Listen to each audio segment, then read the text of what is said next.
छोटे tax payers को हर महीने रिटर्न फाइल करने में अनेक तरीके की कठिनाइयों का सामना करना पड़ता है। इन कठिनाइयों को ध्यान में रखते हुए भारत सरकार ने एक जीएसटी का रिटर्न फाइल करने की नई स्कीम लॉन्च की है, जिसका कि नाम दिया गया है क्यूआरएमपी स्कीम। क्यूआरएमपी स्कीम का मतलब है scheme of quarterly return filing along with monthly payment of taxes. जैसा कि नाम ही बता रहा है कि इस स्कीम के अंदर हमें रिटर्न्स तो क्वार्टरली फाइल करने पड़ेंगे, लेकिन टैक्सेस हमें मंथली पेमेंट करने पड़ेंगे। आइए इस स्कीम के बारे में जानते हैं, समझते हैं और एनालाइज करते हैं। आइए सबसे पहले यह समझते हैं कि क्यूआरएमपी स्कीम के लिए कौन से टैक्स पेयर्स एलिजिबल माने जाएंगे। 10 नवंबर 2020 को सीजीएसटी नोटिफिकेशन नंबर 84 में यह बताया गया कि कोई भी ऐसे टैक्स पेयर्स जो जीएसटीआर 3B फाइल करते हो और जिनका एग्रीगेट टर्नओवर पिछले साल में 5 करोड़ रुपए तक हो। कहने का मतलब कि अगर आप ऐसे टैक्स पेयर हैं जो कि जीएसटीआर 3B सबमिट करते हैं और आपका पिछले फाइनेंशियल ईयर के अंदर टर्नओवर 5 करोड़ रुपए तक था, यानी कि अगर आपका एग्रीगेट टर्नओवर 5 करोड़ रुपए से ज्यादा था, तो इस स्थिति में आप क्यूआरएमपी स्कीम को ऑप्ट नहीं कर सकते हैं।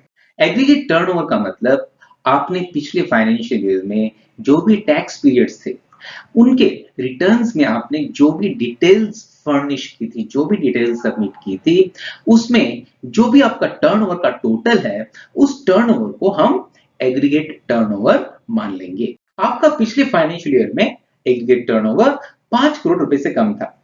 इस वजह से इस फाइनेंशियल ईयर में किसी भी क्वार्टर से आपने क्यूआरएमपी स्कीम को ऑप्ट किया और आप अब क्यूआरएमपी स्कीम के तहत रिटर्न सबमिट कर रहे हो। लेकिन मान लीजिए कि इस साल काम करते करते अचानक से आपका रनिंग एग्रीगेट टर्नओवर 5 करोड़ रुपए से क्रॉस हो जाए, तो प्रश्न ये उठता है, क्या तब भी हम क्यूआरएमपी स्कीम के तहत रिटर्न सबमिट कर सकेंगे क्या? तो उसका उत्तर यह है कि जिस क्वार्टर में आपका एग्रीगेट टर्नओवर 5 करोड़ रुपए क्रॉस हुआ, उस क्वार्टर के लिए तो आप क्यूआरएमपी स्कीम के तहत रिटर्न सबमिट कर सकेंगे। लेकिन जब ये क्वार्टर खत्म हो जाएगा, इस क्वार्टर के खत्म होने की जो अगला महीना आएगा, उस महीने से आपको मंथली बेसिस पर ही रिटर्न सबमिट करने होंगे और मंथली बेसिस पर ही टैक्सेस पेमेंट करने होंगे। क्यूआरएमपी स्कीम को आप पूरे साल में कभी भी ऑप्ट कर सकते हैं, यानी कि ये फैसिलिटी पूरे साल आपके लिए ओपन रहेगी, बशर्ते इस स्कीम में दी हुई जो भी कंडीशंस है हम उनको फुलफिल करते हो।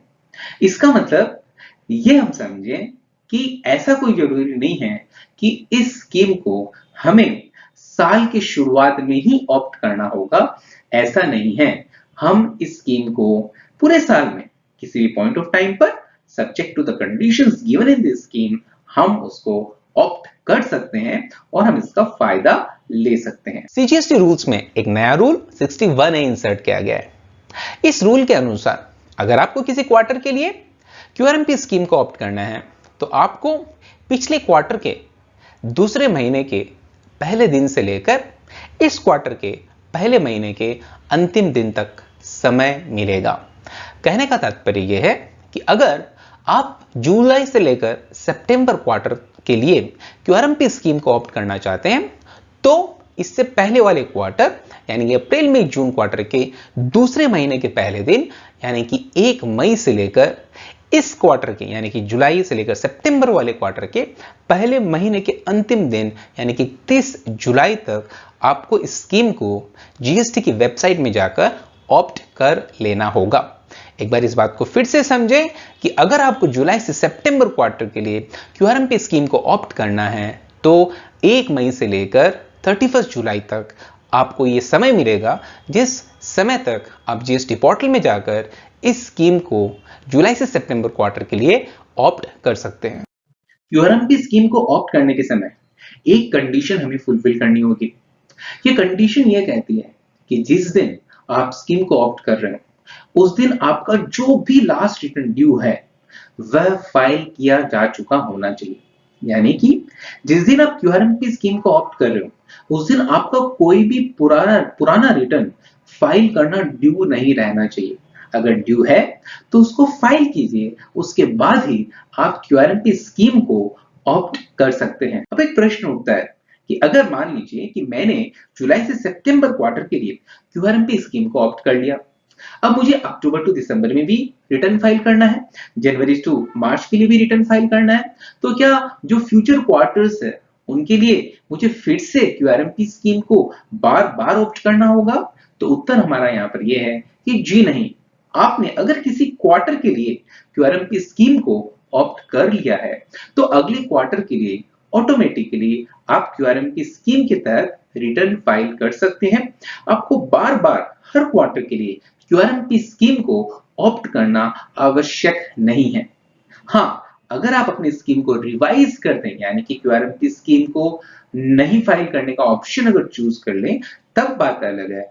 अदरवाइज एक बार आप क्यूआरएमपी स्कीम को ऑप्ट कर लीजिए तो उसके बाद हमेशा हर दम आप क्यूआरएमपी स्कीम के तहत ही रिटर्न कंटिन्यूअसली फाइल कर सकेंगे। बार बार हर क्वार्टर के लिए आपको इस ऑप्शन को ऑप्ट करने की आवश्यकता नहीं होगी। मान लीजिए कि आप जुलाई से सितंबर क्वार्टर के लिए तो क्यूआरएमपी स्कीम के तहत रिटर्न सबमिट करने वाले हैं, लेकिन आप एक फैसला ये लेते हैं कि मुझे अक्टूबर से क्यूआरएमपी स्कीम के तहत रिटर्न क्वार्टरली सबमिट नहीं करना बल्कि मंथली रिटर्न ही सबमिट करने। तो प्रश्न ये उठता है कि क्या एक बार क्यूआरएमपी स्कीम को जब हम ऑप्ट कर लेते हैं तो क्या इससे ऑप्ट आउट करना भी पॉसिबल है क्या?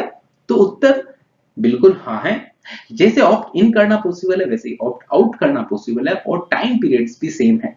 कहने का मतलब अगर आप अक्टूबर से दिसंबर क्वार्टर के लिए क्यूआरएमपी स्कीम से ऑप्ट आउट होना चाहते हैं तो आपको यह करना होगा कि जीएसटी की वेबसाइट में आप ऑप्ट आउट का ऑप्शन पिछले क्वार्टर के यानी कि जुलाई से सितंबर क्वार्टर के दूसरे महीने के पहले दिन यानी कि 1 अगस्त से लेकर अक्टूबर से दिसंबर क्वार्टर के पहले महीने के अंतिम दिन यानी कि 31 अक्टूबर तक इस ऑप्शन को ऑप्ट आउट कर सकते हैं। कहने का मतलब अगर आपको अक्टूबर दिसंबर क्वार्टर के लिए क्यूआरएमपी स्कीम को ऑप्ट इन नहीं करना है, उसको कंटिन्यू नहीं करना है, तो आपको जुलाई से सितंबर क्वार्टर के दूसरे महीने के पहले दिन से लेकर अक्टूबर से दिसंबर क्वार्टर के पहले महीने के अंतिम दिन तक इस स्कीम को ऑप्ट आउट करना होगा।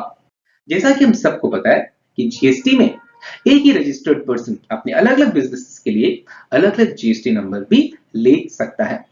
तो ऐसे सिचुएशन में एक प्रश्न उठता है, क्या सभी जीएसटीएन को एक साथ क्यूआरएमपी स्कीम के लिए ऑप्ट करना होगा? या फिर यूं कहें कि अगर एक जीएसटी नंबर के लिए एक रजिस्टर्ड पर्सन अगर क्यूआरएमपी स्कीम को ऑप्ट कर लेता है तो क्या बाकी जितने जीएसटी नंबर्स हैं उन सब के लिए भी क्या उसको क्यूआरएमपी स्कीम को ऑप्ट करना होगा? जी नहीं। क्यूआरएमपी स्कीम का ऑप्शन जीएसटीएन नंबर वाइज है, जीएसटी नंबर वाइज है। कहने का मतलब ये हुआ कि आप कुछ जीएसटी नंबर्स के लिए क्यूआरएमपी स्कीम को ले सकते हैं, कुछ जीएसटी नंबर्स के लिए क्यूआरएमपी स्कीम को ऑप्ट इन नहीं भी कर सकते हैं। इस सिचुएशन में होगा ये कि जिन जीएसटी नंबर्स के लिए आपने क्यूआरएमपी स्कीम को ऑप्ट किया है वो जीएसटी नंबर्स में तो आप क्वार्टरली बेसिस पर रिटर्न फाइल करेंगे और टैक्सेस मंथली बेसिस पर पेमेंट करेंगे, लेकिन जिन जीएसटी नंबर्स के लिए आपने क्यूआरएमपी स्कीम को ऑप्ट नहीं किया है उन जीएसटी नंबर्स में मंथली बेसिस पर रिटर्न फाइल किए जाएंगे और टैक्सेस भी मंथली बेसिस पर ही पेमेंट किया जाएगा। क्यूआरएमपी स्कीम में एक टैक्स पेयर रिटर्न्स तो क्वार्टरली बेसिस पर सबमिट करेगा और मंथली बेसिस पर टैक्स पे करेगा। अब मान लीजिए कि ऐसे टैक्स पेयर की कुछ ऐसे रजिस्टर्ड बायर्स यानी कि ऐसे बायर्स हैं जो जीएसटी में रजिस्टर्ड है लेकिन वो मंथली बेसिस पर रिटर्न सबमिट करते हैं।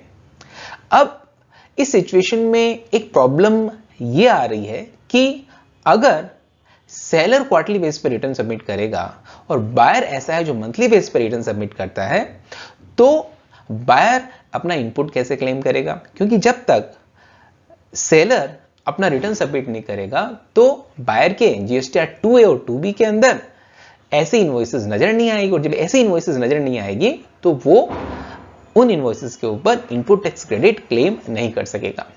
इसी समस्या को सुलझाने के लिए क्यूआरएमपी स्कीम के अंदर एक फैसिलिटी दी गई है। उस फैसिलिटी का नाम दिया गया है इनवॉइस फर्निशिंग फैसिलिटी।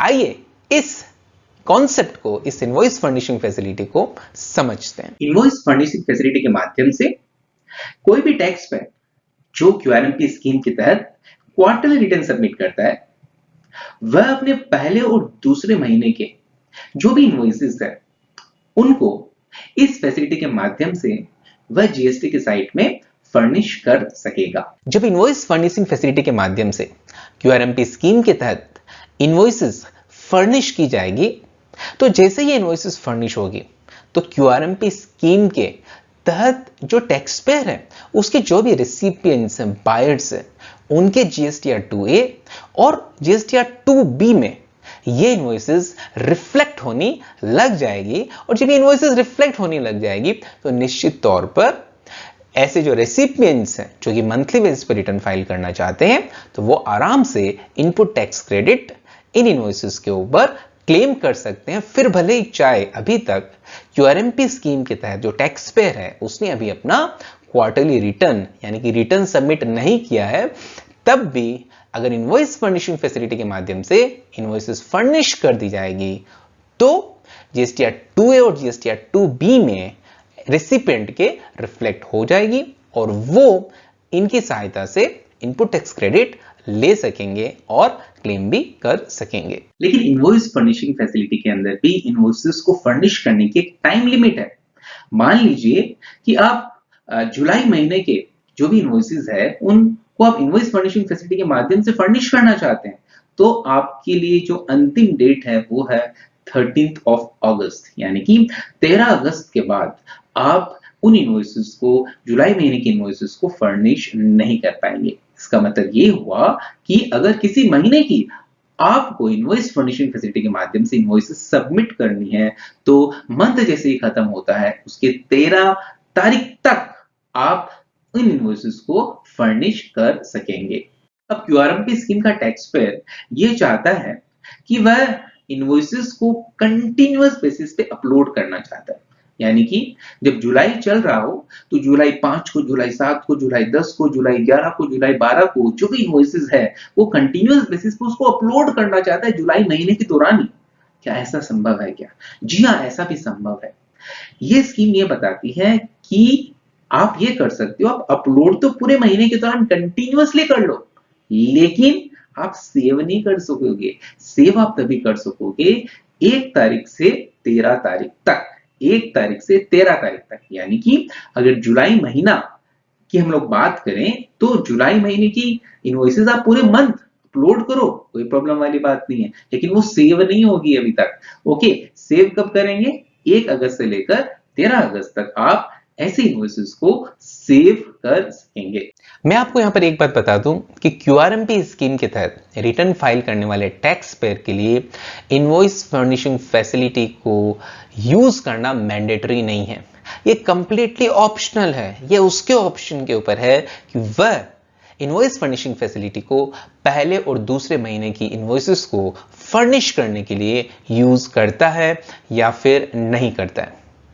अगर वह चाहता है कि वह इनवॉइस फर्निशिंग फैसिलिटी को यूज नहीं करें तो पहले और दूसरे महीने की इनवॉइसेस को भी तीसरे महीने की इनवॉइसेस के साथ कंप्लीटली सारी की सारी इनवॉइसेस को वो जीएसटीआर 1 के माध्यम से ही फर्निश कर सकेगा।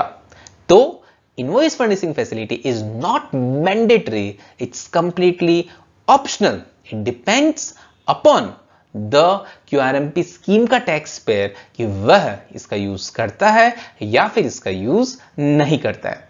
मान लीजिए पहले और दूसरे महीने की कुछ इनवॉइसेस को हमने इनवॉइस फर्निशिंग फैसिलिटी के माध्यम से फर्निश कर दिया है। अब प्रश्न ये उठता है कि क्या जीएसटीआर 1 में इन सभी इनवॉइसेस को फिर से फर्निश करना होगा क्या? तो उत्तर है जी नहीं। आपको फिर से ऐसे इनवॉइसेस जिनको आपने ऑलरेडी इनवॉइस फर्निशिंग फैसिलिटी के माध्यम से फर्निश कर दिया है, इनको फिर से जीएसटीआर 1 में फर्निश करने की जरूरत नहीं है। जीएसटीआर 1 में आप तीसरे महीने की तो इनवॉइसेस फर्निश करेंगे ही, साथ ही पहले और दूसरे महीने की जिन इनवॉइसेस को आपने फर्निश नहीं किया है, आप उन इनवॉइसेस को ही GSTR1 में फर्निश करेंगे।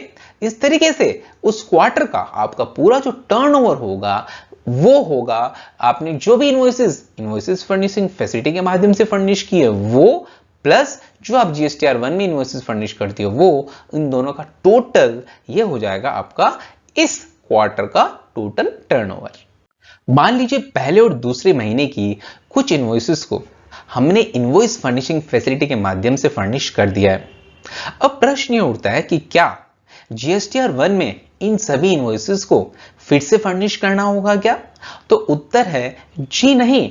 आपको फिर से ऐसे इनवॉइसेस जिनको आपने ऑलरेडी इनवॉइस फर्निशिंग फैसिलिटी के माध्यम से फर्निश कर दिया है, इनको फिर से GSTR1 में फर्निश करने की जरूरत नहीं है।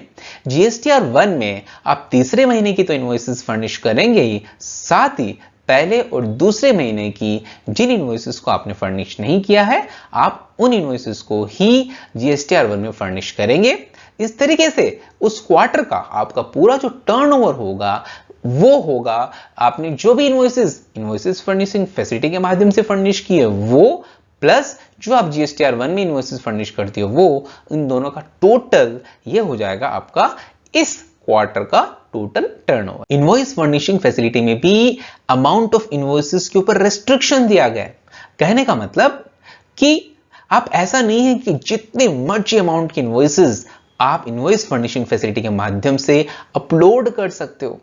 यह स्कीम बताती है कि आप मैक्सिमम एक महीने में 50 लाख रुपए तक की इनवॉइसेस को ही इनवॉइस फर्निशिंग फैसिलिटी के माध्यम से अपलोड कर पाएंगे। उसके बियॉन्ड आप अपलोड इनवॉइस फर्निशिंग फैसिलिटी के माध्यम से इनवॉइसेस नहीं कर पाएंगे। भले ही आप चाहें कि आप और इनवॉइसेस फर्निश कर दें इनवॉइस फर्निशिंग फैसिलिटी के माध्यम से, लेकिन फिर भी आप मैक्सिमम एक महीने में 50 लाख रुपए तक की इनवॉइसेस ही इनवॉइस फर्निशिंग फैसिलिटी के माध्यम से सबमिट कर पाएंगे।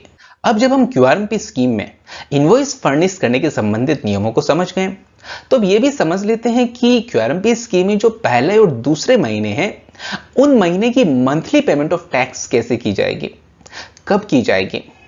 तो QRMP स्कीम ये बताता है कि आपको पहले 2 महीने का टैक्स का पेमेंट अगले महीने की 25 तारीख तक कर देना होगा। इसका मतलब ये हुआ कि अगर आप जुलाई महीने का आपको टैक्स पेमेंट करना है तो 25 अगस्त तक आपको उसका टैक्स पे कर देना है, और अगस्त महीने का टैक्स पे करना है तो उसको आपको 25 सितंबर तक टैक्स पे कर देना है। इसके साथ ही साथ एक चीज का और ये ध्यान रखना है कि जब हम GST की वेबसाइट में QRMP स्कीम के तहत जो मंथली पेमेंट ऑफ टैक्स है उसको करने के लिए जब हम चालान जनरेट करेंगे, तो चालान जनरेट करने के समय एक रीजन को सेलेक्ट करना है, और वो रीजन क्या है, monthly payment for quarterly tax payer. इस रीजन को सेलेक्ट करना है monthly payment for quarterly tax payer, जो कि ये चीज को डिनोट करेगा कि ये जो टैक्स का पेमेंट हो रहा है ये QRMP स्कीम के तहत हो रहा है। ये जो चालान का जनरेशन हो रहा है वह QRMP स्कीम के तहत चालान को जनरेट किया जा रहा है। अब जो हमें यह पता चल गया है कि QRMP स्कीम में पहले और दूसरे महीने के लिए हमें आने वाले महीने के 25 तारीख तक टैक्स की पेमेंट कर देनी है, तो यह भी जानना जरूरी है कि इस अमाउंट की कैलकुलेशन आखिर कैसे होगी। इसके लिए QRMP स्कीम 2 मेथड्स डिवाइस कर रही है, 2 मेथड्स बता रही है। उसमें पहला मेथड है फिक्स्ड सम मेथड और दूसरा मेथड है सेल्फ असेसमेंट मेथड। आइए इन दोनों मेथड्स को समझते हैं कि इनमें हम चालान के अमाउंट की कैलकुलेशन कैसे करेंगे, या फिर GST की वेबसाइट के अंदर कैसे इस अमाउंट का कैलकुलेशन किया जाएगा। तो जहां तक फिक्स्ड सम मेथड की बात है, इसके अंदर टैक्स पेयर जो अपनी GST पोर्टल पर जाएगा तो फिक्स्ड सम मेथड के तहत उसको पहले से एक प्री फिल्ड चालान मिलेगा। उस प्री फिल्ड चालान के अंदर वैल्यू एक फिक्स्ड अमाउंट पहले से फिल्ड अप रहेगी। उस अमाउंट को ही उस पर्टिकुलर महीने के लिए एक टैक्स पेयर को पे करना होगा। अब प्रश्न ये उठता है कि ये प्री फिल्ड अमाउंट की कैलकुलेशन GST वेबसाइट कैसे करेगा। तो इसके लिए हमें यह देखना होगा कि पिछले क्वार्टर में इस टैक्स पेयर ने अपने रिटर्न्स क्या क्वार्टरली फाइल किए थे या फिर मंथली फाइल किए थे। अगर क्वार्टरली फाइल किए थे तो पिछले क्वार्टर में जितनी भी टैक्स की अमाउंट एक्चुअली में पे की गई है उस अमाउंट का 35% इस क्वार्टर के पहले महीने में भी पे करना है और इसी क्वार्टर के दूसरे महीने में भी उसे 35% अमाउंट को पे कर देना है। इस तरीके से जो प्री फिल्ड अमाउंट होगी, अगर क्वार्टरली पेमेंट पिछले क्वार्टर में की गई है तो पूरे क्वार्टर में जितना भी टैक्स पे किया गया है उस क्वार्टर का जो टैक्स पे किया है उसका 35% निकाला जाएगा और वो 35% जीएसटी की वेबसाइट में आपके प्री फिल कर दिया जाएगा। और हां, अगर पिछले क्वार्टर में मंथली बेसिस पर रिटर्न्स फाइल हो रहे थे तो आपकी कैलकुलेशन कुछ अलग तरीके से होगी। पिछले क्वार्टर के लास्ट महीने में आपने जितना अमाउंट ऑफ टैक्स एक्चुअली पे किया था वही अमाउंट ऑफ टैक्स आपको पहले क्वार्टर के इस क्वार्टर के पहले महीने में भी प्री फिल्ड किया हुआ मिलेगा और इसी क्वार्टर के दूसरे महीने में भी प्री फिल किया हुआ मिलेगा। कहने का मतलब अगर मंथली पेमेंट किया हुआ है तो जो पिछले क्वार्टर का लास्ट मंथ का एक्चुअल टैक्स पेमेंट था वही का वही अमाउंट आपको प्री फिल किया हुआ इस क्वार्टर के पहले और दूसरे महीने में हमें प्री फिल्ड चालान मिल जाएगा। और जहां तक सेल्फ असेसमेंट का बात है तो ये रेगुलर जिस तरीके से हम पूरे महीने का आउटपुट टैक्स और इनपुट टैक्स आपस में दोनों को सब्ट्रैक्ट करके यूजुअली रेगुलरली जैसे हम करते आए हैं वैसे हम इनपुट टैक्स क्रेडिट को आउटपुट टैक्स से सब्ट्रैक्ट कर देंगे और जो भी लायबिलिटी बनती है वो हम जैसे यूजुअली करते आ रहे हैं बस वैसे ही पे कर देना है। इन दोनों में से एक टैक्स पेयर कोई भी मेथड चुन सकता है, यानी कि या तो वो ये चुन ले कि जो भी प्री फिल्ड चालान में अमाउंट फिल है उसको बस क्या कर देना है, पे कर देना है, या फिर दूसरा तरीका ये हो सकता है कि वो सेल्फ असेसमेंट टैक्स अपनी आउटपुट टैक्स और इनपुट टैक्स क्रेडिट का डिफरेंस निकालकर जो एक्चुअल में टैक्स बनता है वो पे कर दे। ऐसा भी तो हो सकता है कि आपका जो कैश और क्रेडिट लेजर का बैलेंस है उसमें जो भी बैलेंस है वो जो फर्स्ट मंथ की लायबिलिटी बनती है आपको पता है कि आपका जो लेजर है वो उसको सफिशिएंटली सेट ऑफ कर देगा। तो ऐसी सिचुएशन के अंदर भी क्या आपको मंथली बेस पे टैक्स पे करना होगा क्या? आंसर है जी नहीं। अगर ऐसी सिचुएशन है जिसके अंदर आपका कैश लेजर या क्रेडिट लेजर का जो बैलेंस है वो ऑलरेडी सफिशिएंट है तो ऐसे सिचुएशन के अंदर आपको एडिशनल चालान पे करने की जरूरत नहीं है। सिमिलरली आपको लगता है कि आपको कोई टैक्स लायबिलिटी बनने ही नहीं वाली है तो ऐसी सिचुएशन के अंदर भी आपको मंथली बेसिस पर टैक्स डिपॉजिट करने की जरूरत नहीं है। अब कई बार ऐसा भी हो सकता है कि आप फिक्स्ड सम मेथड के बेसिस पर पेमेंट कर रहे हैं और ऐसे सिचुएशन में आपने ये कर दिया कि आपने जो भी प्रीफिल्ड अमाउंट में टैक्स आया वो टैक्स आपने पे कर दिया। अब आपको इस दौरान ये लगता है कि आपने ज्यादा अमाउंट टैक्स डिपॉजिट कर दिया जबकि इतना तो आपका टैक्स लायबिलिटी बनना ही नहीं था। तो आपके मन में यह आया कि चलो यार इस अमाउंट का हम रिफंड क्लेम कर लेते हैं। तो क्या ऐसा संभव है क्या? आंसर यह है कि जी नहीं। जब तक पूरा क्वार्टर खत्म नहीं हो जाता और आप जीएसटीआर 3B फाइल नहीं कर लेते तब तक आप भले ही आपने एक्सेस डिपॉजिट कर दिया है क्यूआरएमपी स्कीम को फॉलो करते करते तब भी आप रिफंड क्लेम नहीं कर सकते। इसके साथ न तो रिफंड क्लेम कर सकते हो न ही ये जो अमाउंट डिपॉजिटेड है जो आपने क्यूआरएमपी स्कीम के तहत जिस चालान को जमा किया उस चालान में जो भी अमाउंट डिपॉजिटेड है आप उसको जब तक आप क्वार्टर खत्म होने तक जीएसटीआर 3B फाइल नहीं कर देते तब तक आप उस अमाउंट को किसी भी दूसरे पर्पस के लिए यूज नहीं कर सकते हैं। तो इसलिए सबसे पहले जैसे ही क्वार्टर खत्म हो आपको जीएसटीआर 3B फाइल करना है। उसके बाद ही एक तरीके से जो एक्सेस अमाउंट बची हुई है जो आपने क्यूआरएमपी स्कीम के तहत चालान जमा करवा के डिपॉजिट की इसको आप यूज कर पाएंगे। अदरवाइज आप इसको किसी भी दूसरे पर्पस के लिए यूज नहीं कर सकते, किसी भी दूसरी जीएसटी लायबिलिटी को पे करने के लिए यूज नहीं कर सकते। इसलिए आप डिपॉजिट भले ही कर ले, लेकिन अगर आपको रिफंड क्लेम करना है या फिर कोई एक्सेस डिपॉजिट है उसको दूसरे पर्पस के लिए यूज करना है, तो जो सबसे इंपॉर्टेंट रिक्वायरमेंट है वो ये है कि आपको क्वार्टर खत्म होने के बाद जीएसटीआर 3B अपना फाइल करना होगा। उसके बाद ही आप रिफंड भी क्लेम कर पाएंगे और डिपॉजिट को किसी दूसरे पर्पस के लिए यूज भी कर पाएंगे। क्यूआरएमपी स्कीम में यह दिया गया है कि जैसे ही आपका क्वार्टर खत्म हो जाता है, क्वार्टर खत्म होने के बाद जो भी 22nd या 24th डेट आएगी, that will be the due date of filing GSTR 3B। तब तक आपको जीएसटीआर 3B फाइल कर देना है। कई बार ऐसी भी सिचुएशन आ सकती है कि आपका जीएसटी रजिस्ट्रेशन के लिए आपने एप्लीकेशन दे दिया है कैंसिल करने के लिए even before the quarter is ended, यानी कि अभी क्वार्टर खत्म भी नहीं हुआ और आप अपना जीएसटी रजिस्ट्रेशन का कैंसिलेशन का एप्लीकेशन दे चुके हैं। तो ये स्कीम बड़ी क्लियरली बताती है कि चाहे आप भले ही कैंसिलेशन की भी एप्लीकेशन दे दें या आपका रजिस्ट्रेशन कैंसिल भी होने वाला हो, तब भी आपको जो जीएसटीआर 3B है पूरे क्वार्टर की, ओके, चाहे कितना भी पीरियड हो, आपको वो तो सबमिट करनी ही पड़ेगी। उसके बाद ही आपका रजिस्ट्रेशन कैंसिल हो सकता है। आइए क्यूआरएमपी स्कीम में इंटरेस्ट कब पेमेंट हो सकता है या कब पेमेंट नहीं हो सकता उसके बारे में बात करते हैं। मान लीजिए कि आपने किसी महीने का जो चालान है वो फिक्स सम मेथड के बेसिस पर किया, भले ही आपका एक्चुअल जो लायबिलिटी था वो ज्यादा था, लेकिन आपने प्री फिल्ड मेथड को फॉलो किया और प्री फिल्ड मेथड के अंदर जितना भी रुपया चालान का था आपने उस अमाउंट को पे कर दिया। भले ही वो ज्यादा हो कम हो, एक्चुअल टैक्स लायबिलिटी उससे कोई फर्क नहीं पड़ता है।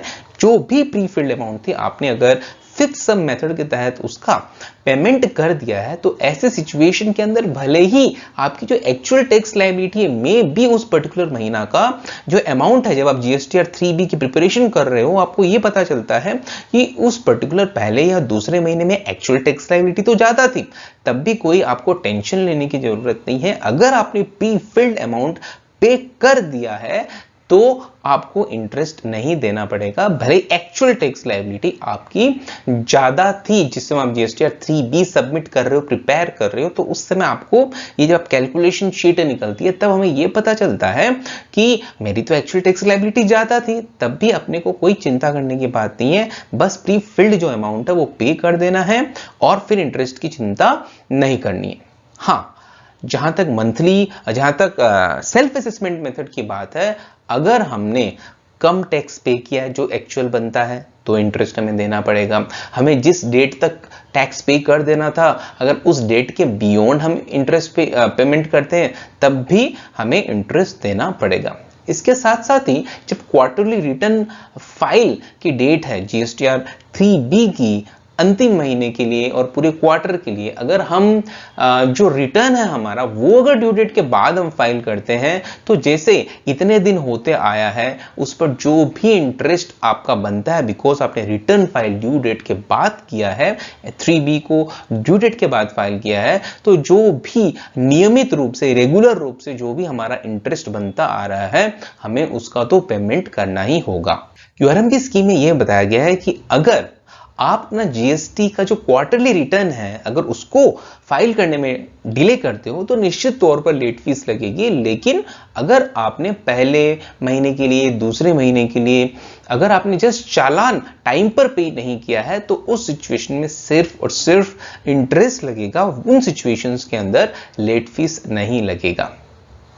बहुत बहुत धन्यवाद। अगर आपको लगता है कि ये आपके लिए यूजफुल था वीडियो, अगर आपको लगता है कि ये इंफॉर्मेशन आपके कुछ काम की है, तो निश्चित तौर पर इस वीडियो को लाइक कीजिए, शेयर कीजिए और सब्सक्राइब कीजिए। धन्यवाद।